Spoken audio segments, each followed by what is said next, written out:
They did it! They actually did it! Let's close it all out with a look at Arc 4, shall we? You know what to do if you enjoy this video. It's BBY1. Naturally, Luthen and Clea have a new problem.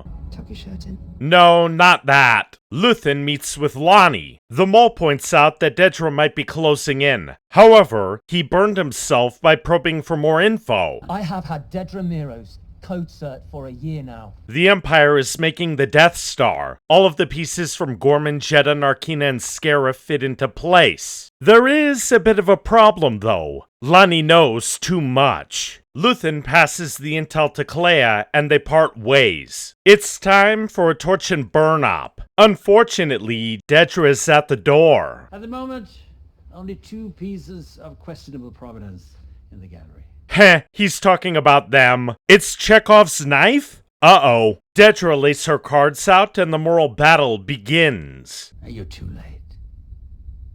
The rebellion isn't here anymore. It's flown away. It's everywhere now. There's a whole galaxy out there waiting to disgust you.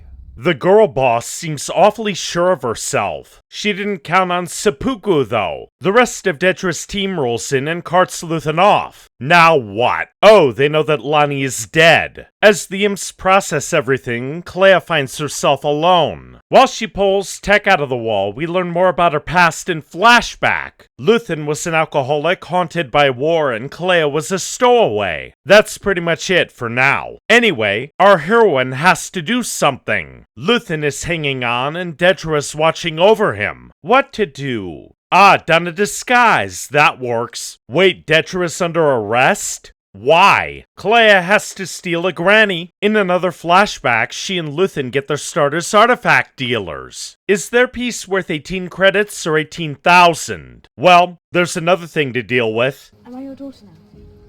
What is useful? That makes sense. Then again... What? Heh, Clea can't get upstairs easily. She has to think on the fly. More dealing in the past. The Empire is about to execute people for reasons. Clea wants to see it for herself. When do we start fighting back? Luthen points out that they aren't ready yet. When will they be? Oh, she dumped off the alien? Go figure. Let's go. We're in business. There are too many on the floor, so how will this go? Ah, a detonator. Make one woman feel like a squad. She learned it from Luthen on Naboo. I'm only afraid of what I'm doing to you. He has a conscience, but... Look at me.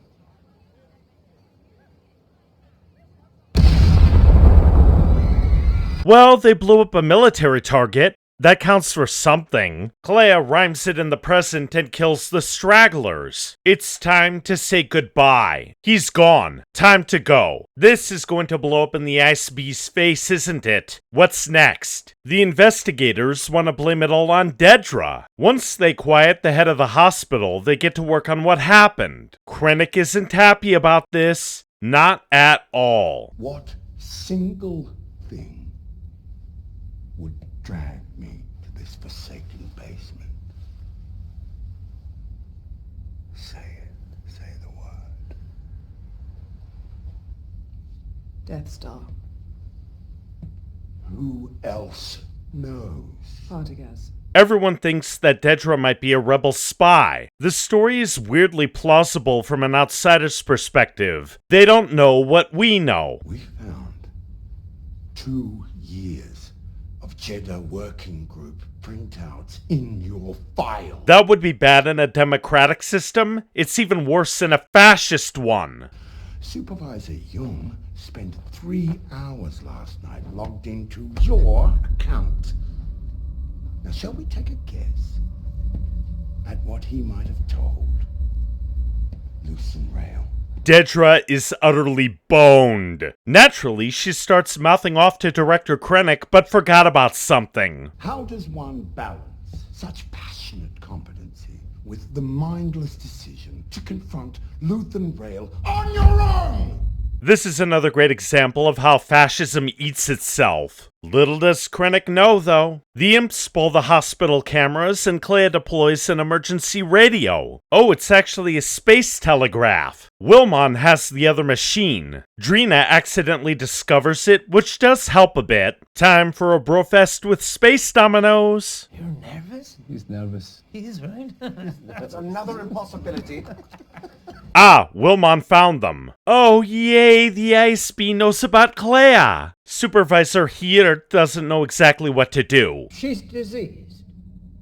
She escaped the hospital with an infectious condition that threatens everyone with whom she may come in contact. She must be found before thousands die. There it is. What are you still doing here? Sassy Krennic, huh? That's a nice touch. Clea has to tap away again. Cassian rushes off with Melshi and K2. Oh, Dedra got stripped of her rank. The ISB already knows about the pulse radios, so she pushes Hirt in that direction. Meanwhile, Wilmon defends Luthen. He gets confined to quarters for his trouble. Unfortunately for the rebels, Luthen's shop radio wasn't completely destroyed. As Cassian checks in, the ISB begins a trace. They're deploying a tactical team. Great. To make matters worse, they have jammers. Then again, that puts K2 on alert. It would be you, wouldn't it? Where's Luthen? Clea tries to pass off everything she knows, but... Repeat what I've told you! In all fairness, the immediate threat is just as important. Clea doesn't believe that the rebels will welcome her. There isn't much of a choice, though. Yep, K2 is in action. Are you with us? No. It's funny when it happens to the baddies. The ISB is closing in. I want to know what happens next. Clea still isn't sure that she'd fit in on Yavin. The enemy is having some problems, namely a face meeting with a console. How are the rebels getting through this one? Cassian destroys the evidence and the troopers push up. Melshi makes a run for it, so we have to... Okay, a stun grenade knocks our heroes down. K2 is going to wreck everyone, though. Well, at least Cassian got one. Cassian, I've cleared a path. Nice. Partagaz knows that he's screwed. Good thing everyone made it out in one piece, right? Then again, there's a problem. Saw's on Jeddah and he's about to bring the Empire down hard. Oh hey, Admiral Radis is here. That should be obvious, but still. I suspect we'll be shot down as an enemy probe. Shut up, Kate. But disobeying orders is so refreshing. Heh. Some X-Wings escort Cassian's team in. General Draven isn't happy about this. At all. Cassian is dragged in front of the Rebel Council. He recounts what we already know. Unfortunately, Bail and two of the senators don't really believe him. Our hero is a little angry because of that. Well, he got off with a slap on the wrist. The contact on Catherine is sounding the alarm. Rogue One is coming. If nothing else, Clay is okay. Mon breaks the news to Vel. There has to be an assessment of the intel. It's nice to bro up with Wilmon. The Catherine contact is refusing to speak with anyone but Cassian. Our hero and Vel drink to their losses. Mon wants to know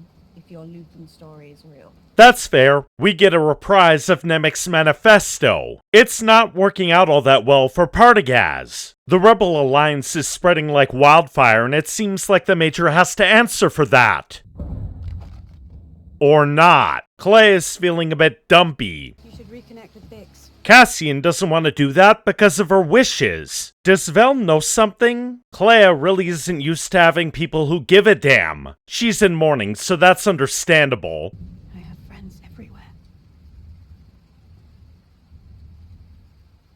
You're here with friends. There's always an adjustment, isn't there? General Draven clears Cassian for Catherine, but first he and Mon have to convince Bail. Whatever happened to Cassian's sister? Oh wait, it was a dream. It seems that Bail has been convinced. Here we go. May the Force be with you, Captain.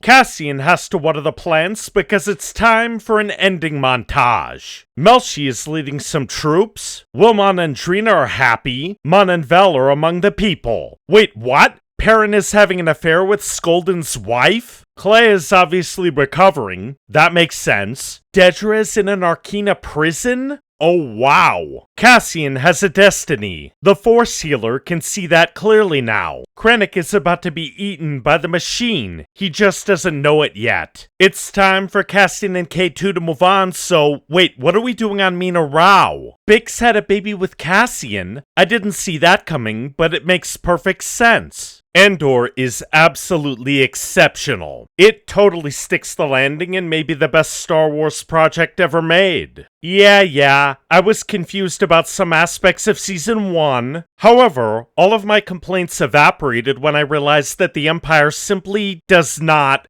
care. Fascism attracts the greedy, short-sighted, idiotic, and cruel most of all. While that doesn't minimize the atrocities of the ideology, the show expertly explains the why behind it all. The whims of sadistic monsters who can lord over someone else are all that matter. Consider the warning that is Dedra for a moment. Much like Cyril in the last arc, her ultimate fate is driven by the blind hubris of the girl boss. Any society would have punished an intelligence leak, but totalitarian ones add backstabbing to the mix. She huffed her way to a superiority complex, mouthed off to Krennic, and got busted down to slavery. To make matters even worse for her, there's no way out. If Dedra doesn't step on an electric floor before the end of the war, the New Republic will almost certainly leave her in jail for the rest of her life. She could have been a woman and walked away before the Gorman massacre. She chose not to. And like I said earlier, Krennic continues the cycle in Rogue One. Why wouldn't Tarkin just kill him with his own weapon? It's a petty, stupid, and cruel thing to do, but that's the point. The Empire has been that way since A New Hope.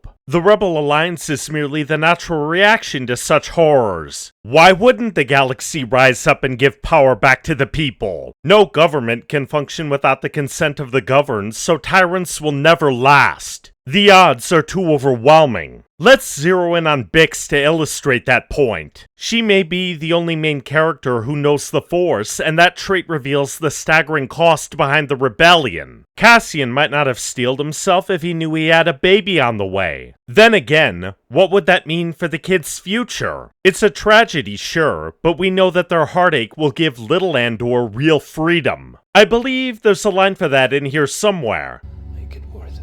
That's the one. If there is a downside to Andor, it lies in how the show utterly crushes every other effort in the Disney era other than Rogue One. You can't fault the progenitor, right? Star Wars doesn't have to be this dark all the time, but I won't be able to lower my expectations anymore. Why would I go back to watching action figures bashed together when I just witnessed a masterpiece? Why would anyone? In short, Andor completely lives up to the hype. It's a work of art that's not just for our time, but for all time. Thanks for watching. Stone and Sky.